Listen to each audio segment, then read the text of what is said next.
হালকা করে নাড়াচাড়া করে নেব। দেখুন আমি হালকা করে নাড়াচাড়া করে নিয়েছি।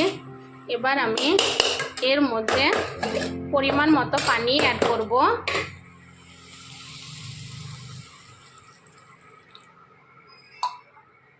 এবার কফিগুলো আমি একটু ভালো করে সিদ্ধ হতে দিব। দেখুন কফিগুলো আমার খুব ভালো করে সিদ্ধ হয়ে গেছে। এবার আমি এটাকে ভালো করে ফ্রাই করে নিব। এখনো আমি কফিগুলো ফ্রাই করে নিচ্ছি।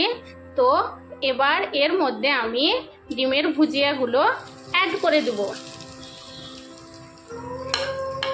দিয়ে আবারও এটাকে আমি খুব ভালো করে ফ্রাই করে নিব।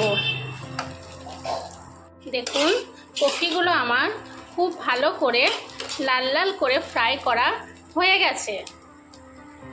দেখুন আমার এই রান্নাটা পুরো কমপ্লিট হয়ে গেছে। তো দেখতে কতটাই না সুন্দর হয়েছে, তো খেতেও জাস্ট ওয়াও, কোনো কথা হবে না।